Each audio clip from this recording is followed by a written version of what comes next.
Eu era o comandante da Área 51. Eu mentia e dizia que nunca tinha trabalhado lá. É a mais famosa base militar secreta no mundo. Nós aceitávamos estas condições. Mantenha a boca fechada. Sua vida e outras vidas dependem disso.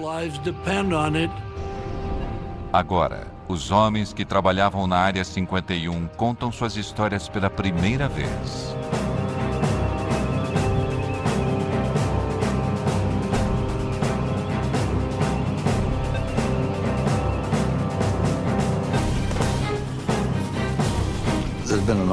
Houve uma grande quantidade de informações erradas, alimentadas pela curiosidade natural das pessoas. Quem não sabe o que está acontecendo quer descobrir.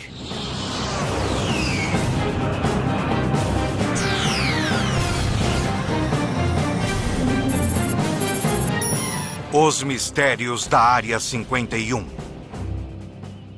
Atenção, instalações da Força Aérea Americana.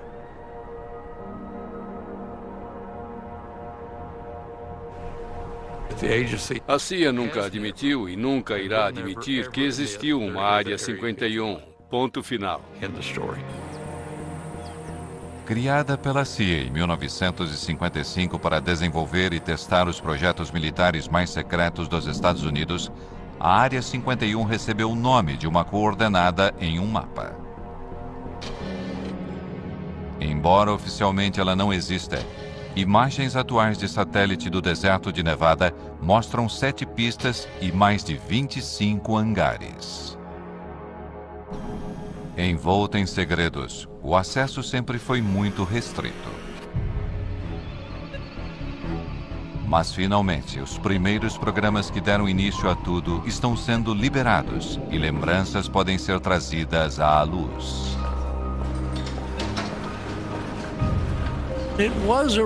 Era uma verdadeira Guerra Fria. Havia bombas nucleares destinadas a todas as grandes cidades. E era como se fossem duas pessoas. Quem vai dar o primeiro soco? Muitas vezes, a democracia tem de dar lugar ao controle rigoroso dos militares para que se possa realizar algo que permita que seu país sobreviva. E era assim que todos pensávamos, imagino.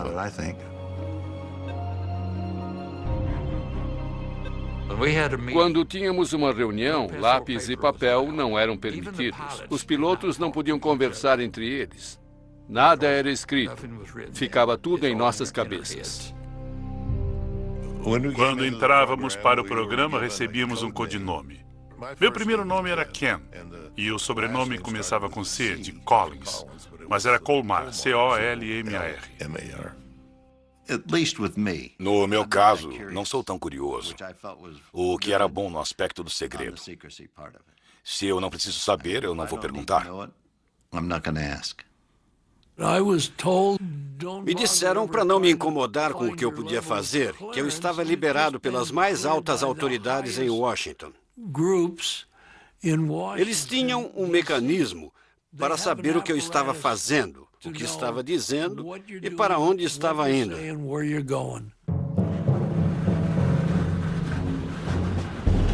A base foi construída em torno de um lago seco conhecido como Lago Groom.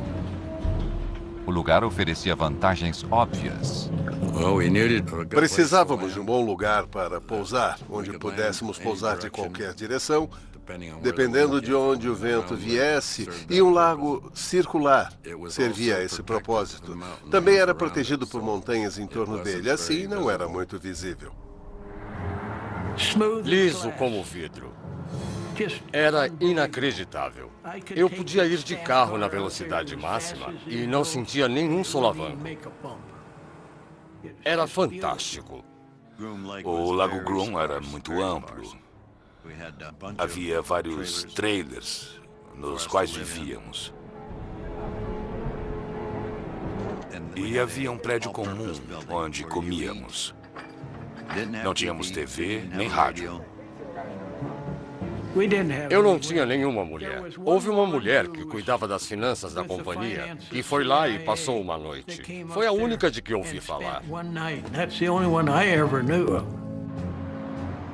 O primeiro nome dado ao lugar foi Rancho Paraíso. Eles achavam que isso ia suavizar o impacto da austeridade.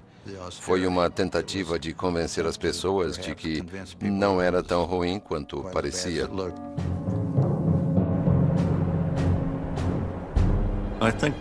O encanto da Área 51 é que apenas tinha um trabalho a fazer. E que não fosse necessário, não ia para lá. Não ia querer ir para lá. Porque não era grande local de férias. Era um trabalho muito duro. A CIA precisava de um certo tipo de homem para trabalhar na Área 51. Optávamos por ser guerreiros silenciosos. As seletivas de segurança eliminavam as pessoas que gostavam de se exibir. Eu tinha recebido minha primeira credencial de segurança. E fui ao cinema, enquanto minha esposa foi fazer compras com minha mãe. Estava no meio do filme quando entrou uma mulher, uma jovem da minha idade. E no meio do filme, ela me perguntou se eu morava em Las Vegas, há quanto tempo morava em Las Vegas e o que eu fazia. Ela não gostou das respostas. Em meia hora, ela se levantou e saiu.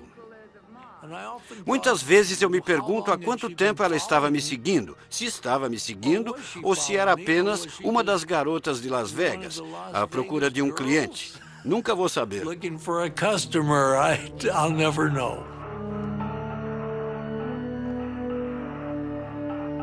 Não nos disseram o que ia ser, não tínhamos ideia. Diziam apenas que era extremamente sensível e que não devíamos comentar com ninguém. As entrevistas eram realizadas em quartos de hotel. Um sujeito tinha passado em tudo. Então lhe disseram, temos um projeto secreto no Oeste. Queremos que trabalhe nele. Está interessado? Ele disse, tenho que conversar com a minha mulher. E eles disseram, tudo bem, faça isso. Ele voltou ao quarto do hotel. Eles tinham ido embora, fizeram as malas e saíram. Ele nunca mais os viu.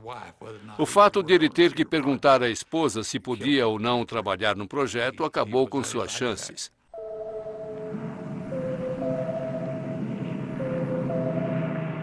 A Área 51 foi criada para um projeto ultra-secreto chamado Aquatone. Em 1955, homens da CIA, da Força Aérea e de uma divisão secreta da Lockheed vieram ao Rancho Paraíso para começar a trabalhar.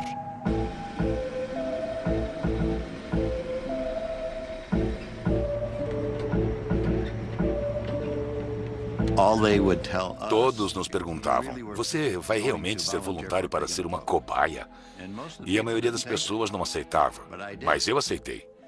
E sabíamos que tínhamos que usar trajes pressurizados. Tinha que ser alguma coisa envolvendo altitude.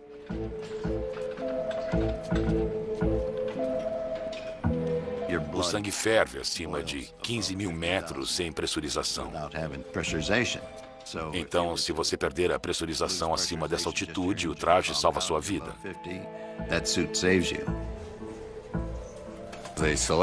Escolheram um fabricante em Boston que fez os trajes sob encomenda. Tinham de ser feitos sob medida, bem justos.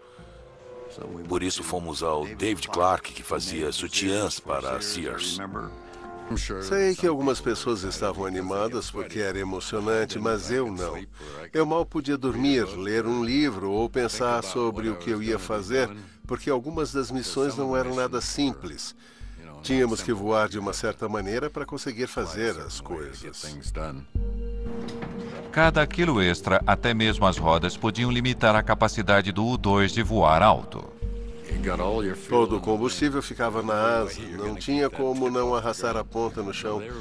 Então as rodas mantinham as asas levantadas e assim que elas tinham sustentação, as rodas caíam e eu já decolava subindo em espiral.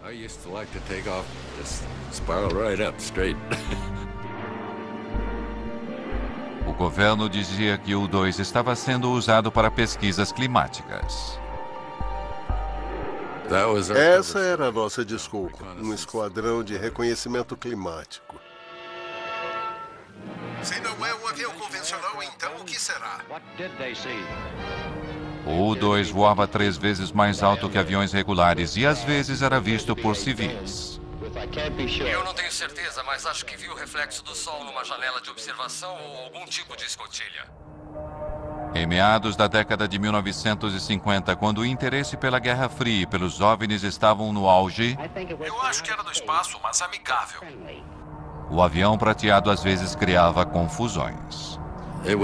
Era pura liga de alumínio e parecíamos uma estrela brilhante lá em cima. Os pilotos eram orientados a negar tudo, até mesmo para os controladores de voo. Havia relatos de coisas voando bem alto. Eles podiam até ligar, mas não recebiam nenhuma informação, só desculpas. Sobrevoei a fronteira canadense. Um controlador de voo questionou a minha altitude. Ele foi bastante preciso, mas eu disse, não precisa calibrar seu equipamento. Não estou a essa altitude.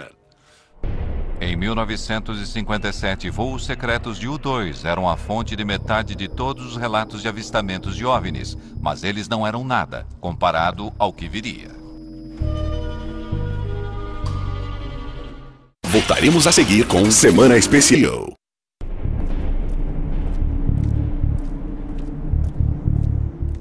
A Área 51 era tão remota que a maioria dos funcionários vinha semanalmente de Burbank ou Las Vegas.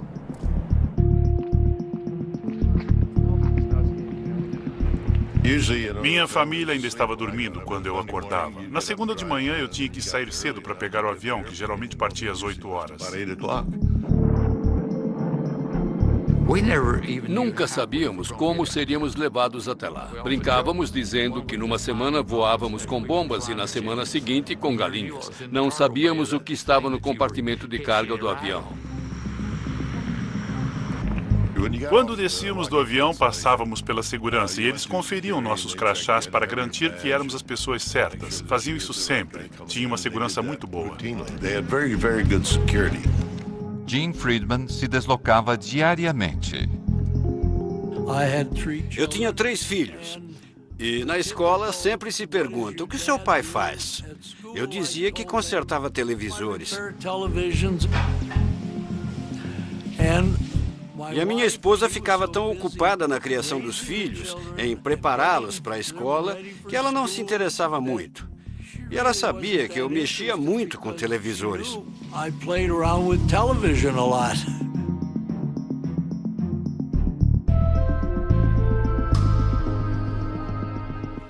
Era bom. Tínhamos uma vida boa. Embora às vezes ele não voltasse para casa durante uma semana. Mas ele ligava, avisando que tinha que trabalhar. E as crianças, especialmente a minha filha, dizia, cadê o papai? Teve que fazer hora extra?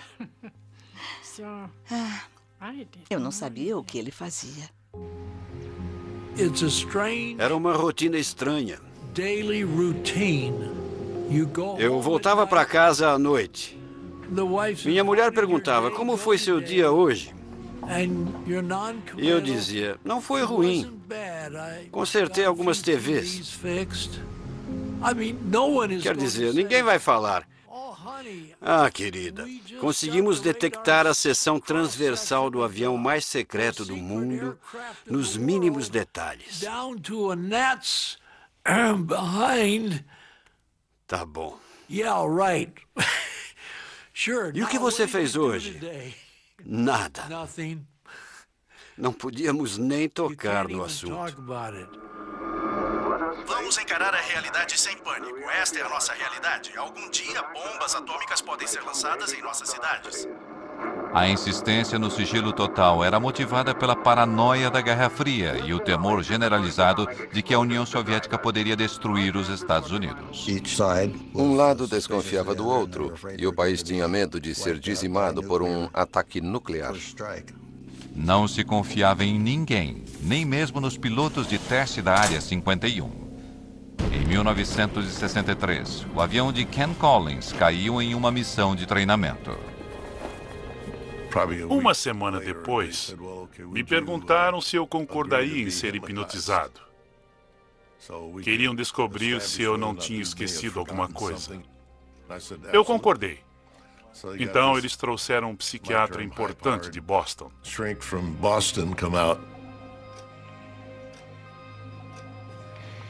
Mas ele não conseguiu me hipnotizar.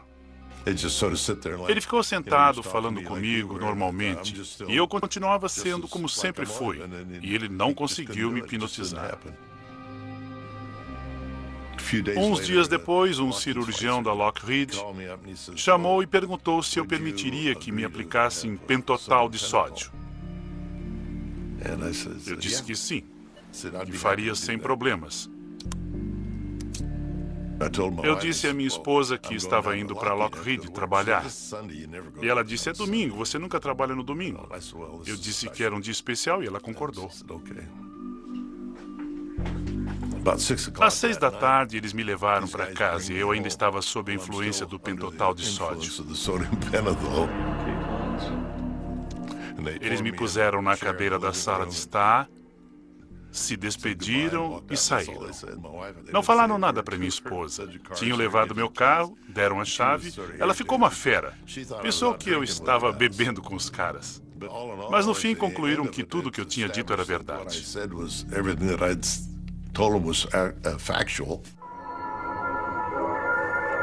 Quando uma bomba assim explode perto do solo, dezenas de milhares de toneladas de... O governo corria para desenvolver armas cada vez mais potentes e decidiu realizar testes nucleares ao lado de sua base secreta, a Área 51. Coloquem os óculos. Ficávamos no meio da área de testes nucleares em Nevada e ninguém queria ir até lá. Essa privacidade era muito importante para podermos trabalhar. E fazíamos tudo com uma boa dose de segredo. Mas com mais de 450 explosões nucleares entre 1955 e 1968, o local tinha seus inconvenientes. Quando havia explosões nucleares lá, éramos avisados e tínhamos que evacuar o local. Uma vez demoramos quase 2 semanas para voltar por causa do clima e dos ventos desfavoráveis. Tivemos que usar crachás de radiação para ter certeza de que não estávamos contaminados.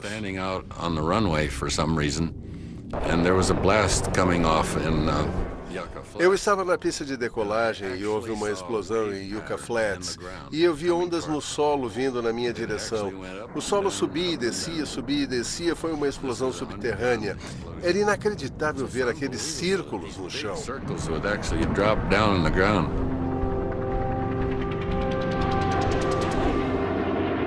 Diante das pressões da Guerra Fria, os Estados Unidos temiam que o U-2, o principal projeto da Área 51, já estivesse se tornando vulnerável aos mísseis soviéticos.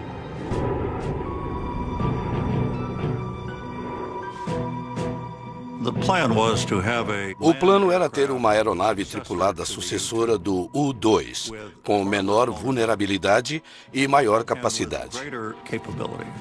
Pouquíssimas pessoas na CIA sabiam disso. No final dos anos 50, a Área 51 tinha um novo projeto ultra secreto. Em 1958, comecei a trabalhar no que era chamado de Oxcart. Em 1960, me avisaram que eu tinha sido selecionado para uma espécie de programa de astronauta. Era uma aeronave que propusemos à CIA, que iria voar em altitudes muito elevadas, cerca de 27 quilômetros de altitude. A intenção inicial era voar o mais rápido e o mais alto possível, dificultando ao máximo a detecção de radares.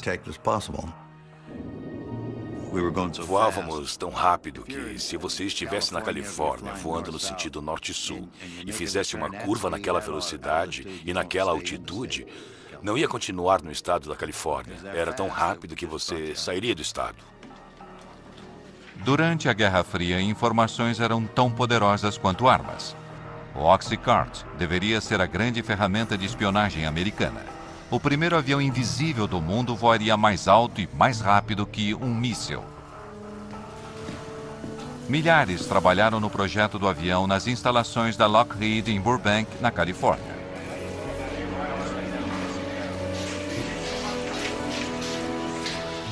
Mas, apesar da grandeza da produção, o projeto permaneceu secreto. O Oxcart tinha um grau de segurança próprio e era o mais alto possível. A aeronave precisava suportar as temperaturas geradas pelo atrito do ar durante um voo através da atmosfera a 3.200 km por hora. O Oxcart tinha 93% de titânio, um material que nunca tinha sido usado num avião. Para conseguir o titânio, era preciso fazer um acordo com a União Soviética. A forma como a CIA trouxe esse material da Rússia, pelo que sei, até hoje é segredo. Não sei como fizeram isso, não sei quem fez. Mas recebemos o titânio de que precisávamos.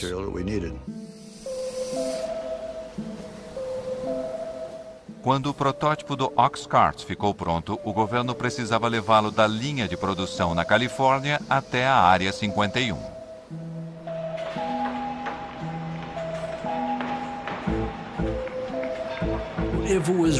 Se fosse redondo, iam colocá-lo numa caixa quadrada. Se fosse quadrado, iam colocá-lo numa caixa redonda. Era muito longo e as asas muito grandes. Assim, as partes foram separadas e levadas de Burbank até o Lago Groom. Ninguém quer uma carreta larga numa estrada movimentada. Então, era feito sorrateiramente, quando não tinha ninguém por perto.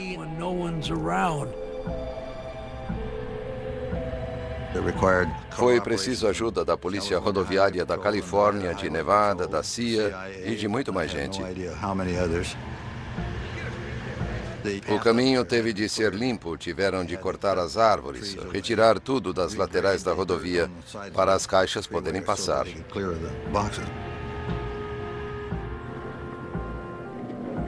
Eles não podiam saber o que estava nas caixas, mas tinham de saber que era uma coisa que tinha de ser protegida e mantida em segredo. Foi uma operação bem grande para levá-lo até o Lago Groom.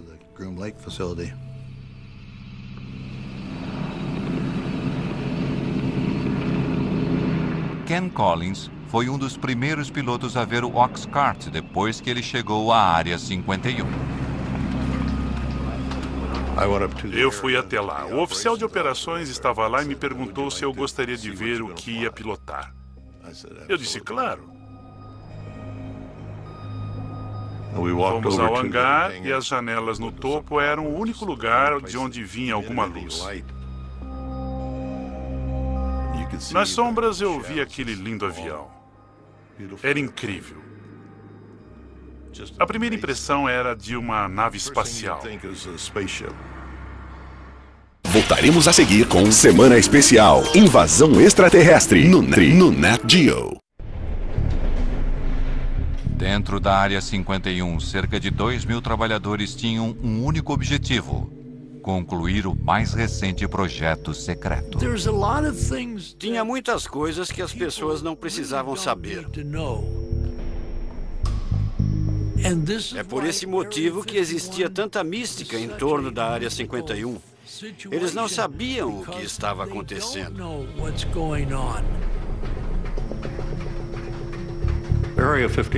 A Área 51 só tinha um propósito: desenvolver o Oxcart e colocá-lo em operação no exterior.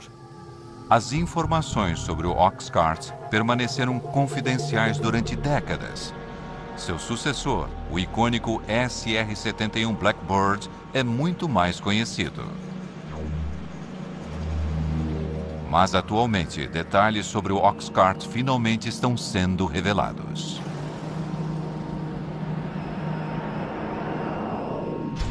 O Oxcart foi o primeiro avião furtivo do mundo, projetado para ser virtualmente invisível aos radares inimigos.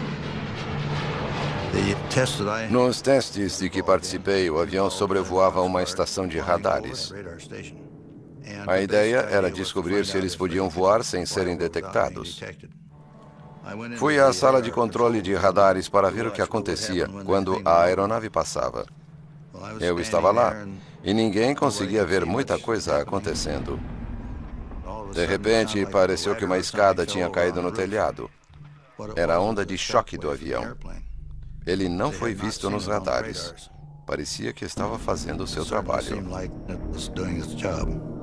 A aeronave podia ir de uma costa a outra dos Estados Unidos em 70 minutos, mas seu único objetivo era a espionagem. Estas imagens feitas sobre a Coreia do Norte foram liberadas pela CIA e nunca tinham sido divulgadas antes. Elas revelam a capacidade do avião de fotografar objetos no solo, voando a 27 mil metros de altura, numa velocidade de 3.500 km por hora. A câmera estava num avião voando numa velocidade de Mach 3. A resolução era de 12 polegadas, 30 centímetros. Se você pensar num objeto no chão e puser uma grade sobre ele com 30 centímetros de lado, cada um desses quadrados vai ser preto, branco ou cinza. Um objeto com 30 centímetros de comprimento pode ser claramente identificado como um objeto, embora não possamos reconhecer a estrutura interna.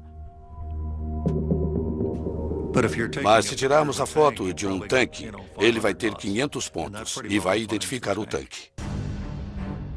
Mas, no auge da Guerra Fria, os homens da Área 51 não eram os únicos com câmeras potentes.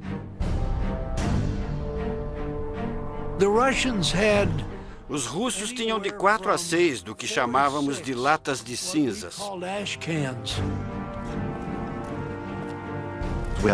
Tínhamos uma estação de monitoramento de satélites e éramos avisados do momento em que o satélite deveria passar. Quando se aproximavam da nossa região, fechávamos tudo. Tínhamos galpões de emergência. Se um avião estivesse a céu aberto quando o satélite estivesse se aproximando, era rapidamente levado para esses edifícios. Mas, às vezes, um modelo do Oxcart era colocado sobre um pilar para que suas propriedades furtivas pudessem ser testadas. E com os soviéticos espionando do alto, isso representava um problema. Era muito difícil disfarçar um avião em cima de um poste quando o satélite passava. O pessoal da segurança não queria que eles vissem. Não tínhamos outra opção a não ser tirar a maquete de lá e colocá-la no hangar. E depois colocá-la de volta no lugar.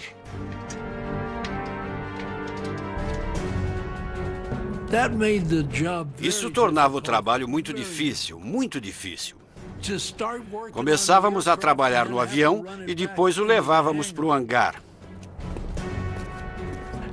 E era um tal de guardar e tirar, guardar e tirar. Era um grande incômodo. Apesar dos esforços para esconder o avião secreto, agentes de inteligência descobriram que a União Soviética tinha um desenho do avião e tinha encontrado uma forma de detectar o Oxcart. Fazíamos a maioria dos testes durante o dia. A radiação do sol aquecia tudo, menos a sombra. Se deixássemos a maquete ali durante meia hora, ela deixaria uma sombra que uma câmera infravermelha conseguiria captar. Assim, os homens da Área 51 passaram a criar aviões falsos para enganar os soviéticos. Sabíamos que o satélite ia passar e desenhávamos o contorno de algum tipo de avião exótico na frente de um dos hangares. A maioria era de papelão. E um pouco antes de o satélite passar, colocávamos um aquecedor na traseira para mostrar um sinal de calor, como se o avião tivesse acabado de pousar. Queríamos que pensassem que tínhamos alguma coisa que eles não tinham. E eles, com certeza, investiram muito tempo e dinheiro tentando descobrir o que era. Em Washington, objetos fantasmagóricos pontuaram as telas dos radares. Engodos criados para proteger o Oxcart alimentaram os rumores sobre a Área 51. Caças passaram várias horas perseguindo os objetos vistos no radar. Realizamos 2.850 missões partindo da Área 51 sem que ninguém soubesse. O avião não existia e, naturalmente, dependendo da luz do sol, era visível e acabava se tornando um avistamento de OVNI. O general Sandford, diretor de inteligência da Força Aérea, confirmou que os objetos não são armas secretas americanas e afirmou que a Força Aérea vai investigar. Isso foi na época em que a Força Aérea conduzia o projeto Blue Book, investigando os avistamentos de OVNIs. Eles começam a investigar e, de repente, encontram uma parede de segurança. Disseram que era uma missão ultra secreta, tinham que inventar uma história e esquecer que aquilo tinha acontecido.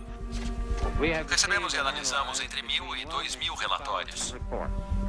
Assim, os pobres coitados do projeto Blue Book tiveram que inventar uma história para explicar os avistamentos. Com todo respeito à Força Aérea, acredito que alguns deles sejam de origem interplanetária. Os controladores de tráfego aéreo tiveram de ser alertados para não relatarem algo se movendo tão rápido no espaço aéreo americano para não alarmar as pessoas. Os pilotos comerciais criavam problemas. Eles viam a aeronave subindo, chegando a 24.000 metros. E os aviões comerciais estavam a 12.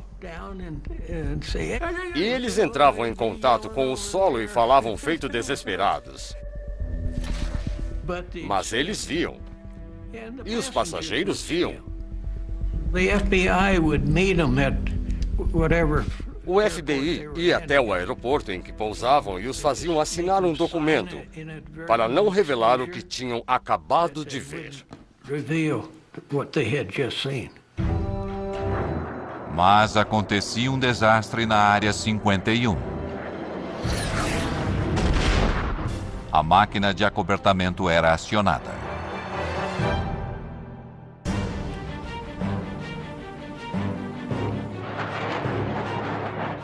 Apesar dos segredos que envolveram Oxcart, indícios de uma falha inicial estão finalmente vindo à luz décadas depois. Era um teste subsônico de motores em baixa altitude. Tive problemas para acelerar até Mach 3. Voei para o norte da área, subi para 7.600 metros, virei para o sul e comecei a entrar nas nuvens. Alguma coisa não estava certa. O avião embicou, ficou invertido e entrou em espiral. Não dava para recuperar.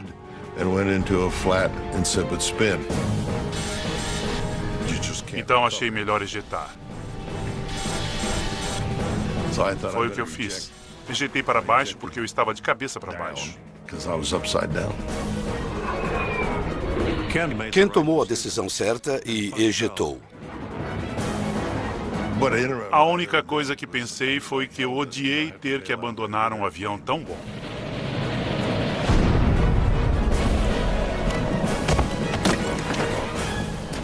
Ele desceu em algum lugar perto de Wendover, Utah. Eu pousei, recolhi o paraquedas, porque achei que ia precisar dele. Talvez tivesse que passar a noite ali e ia dormir dentro dele.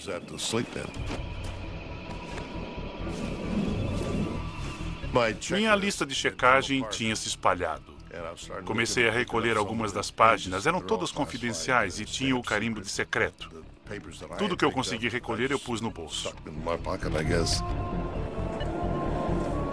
Passou uma picape no deserto e tinha 3 homens nela. Eu fiquei surpreso em vê-los. Eles disseram para subir, que iam me levar ao avião. Eu disse, não, é um F-105. Essa era a história que contávamos. Eu disse, tem uma arma nuclear a bordo. Eles disseram, é melhor você subir, vamos embora, não vamos ficar.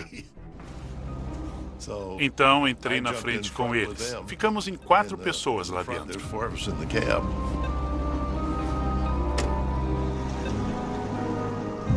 Não sei onde eles achavam que estávamos indo. Se a bomba explodisse, estava tão perto que não teria feito qualquer diferença. Depois da história que Collins contou, eles não estavam muito ansiosos para ir até o local da queda.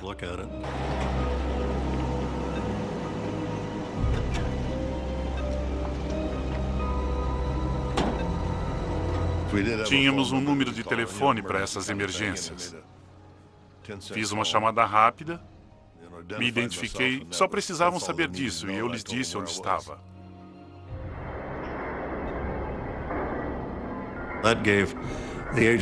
Isso deu à agência 2 dias para recolher tudo e limpar a bagunça. Do contrário, teria sido uma verdadeira festa.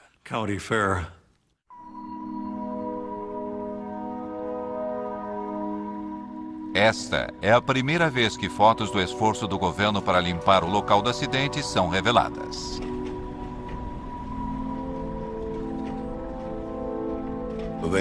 Dois homens do nosso pessoal de sobrevivência, que faziam parte da equipe de segurança, mais tarde voltaram lá a cavalo e vasculharam todo o lugar para ver se alguma coisa confidencial tinha ficado para trás. Em virtude do acobertamento e da localização remota, a limpeza foi boa o bastante para manter o local do acidente em segredo durante décadas. Foi considerado um acidente de F-105. Aviões caem o tempo todo em torno das bases militares. E tudo foi esquecido. 50 anos depois, o historiador aeroespacial Peter Merlin encontrou o local do acidente que o governo tentou apagar da história. Agora estamos de fato no campo de destroços. Durante o processo de limpeza do local, as peças maiores foram cortadas com maçaricos e levadas para a Área 51 num avião de carga. Ele examinou o deserto durante anos, usando informações de documentos liberados. Este memorando secreto foi liberado pela CIA. Ele diz: todos os vestígios de 123 foram retirados do local do acidente. Minha experiência com locais de acidentes diz que sempre resta alguma coisa. Esta peça aqui faz parte da estrutura da asa. O A é de A12, W indica a asa, e 667 era o número do desenho. Isto é do interior da cabine, é o selo de inspeção.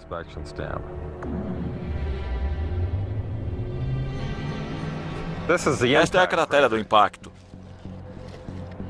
Tem titânio em todo lugar. Nossa, é um pedaço grande. É um titânio bem espesso. A fuselagem atingiu o solo bem aqui, nos dois lados. Há uma depressão causada pelos motores. Uma bem aqui. É uma depressão causada pelo motor. Aconteceria a mesma coisa hoje se um avião secreto da Área 51 caísse aqui. Provavelmente haveria as mesmas restrições de segurança. Também inventariam uma história para acobertar. Voltaremos a seguir com Semana Especial.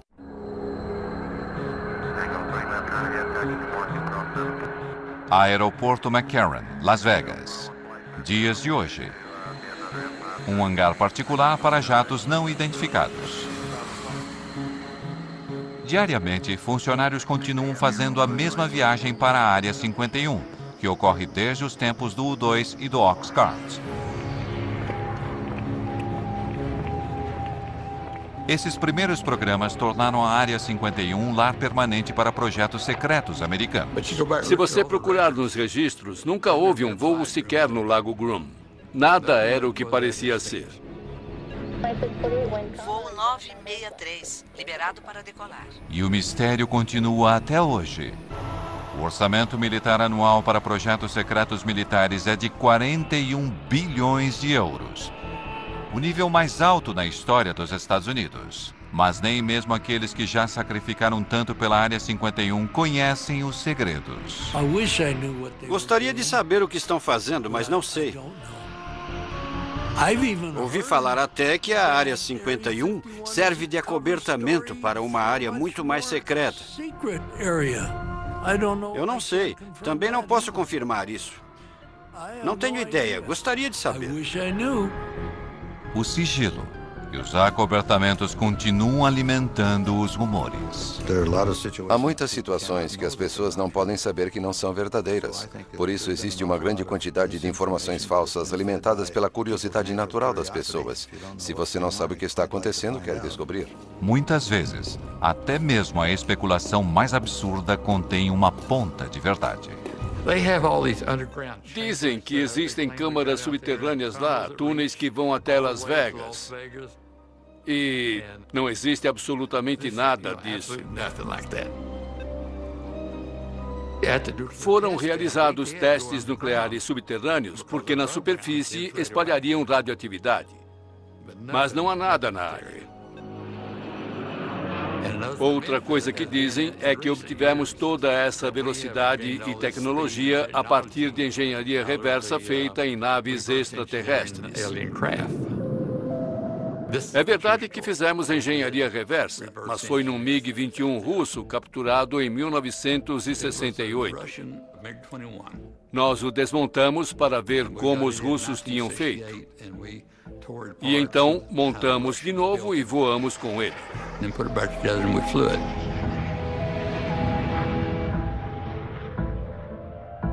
Até mesmo a teoria da conspiração de que o governo encenou o pouso na Lua na Área 51 tem um certo fundamento.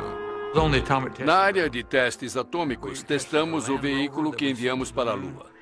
Testamos todos os sistemas de suporte de vida. Os astronautas foram treinados nas crateras das bombas atômicas. Daí surgiram essas histórias malucas.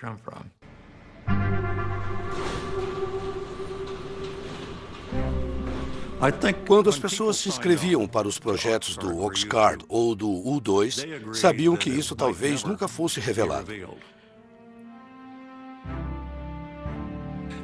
Basicamente, estavam dizendo: ei, olha, é um segredo de família e estamos dispostos a ir para o túmulo com ele.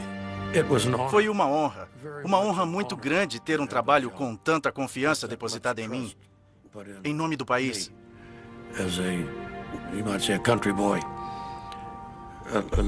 Muita confiança foi depositada em pessoas como eu, que trabalharam lá.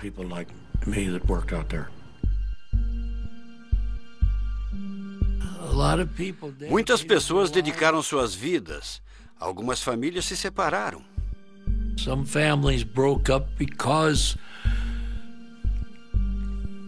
Porque a esposa não sabia se o marido ia voltar para casa à noite. Não era apenas um emprego.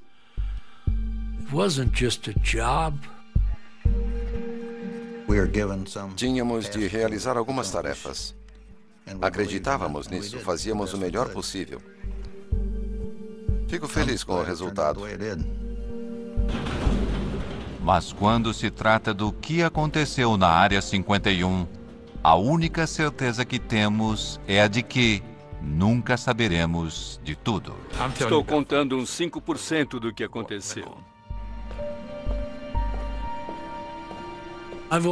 Só contei uma parte da história, sério. Tenho que ser sincero. Versão Marshmallow São Paulo.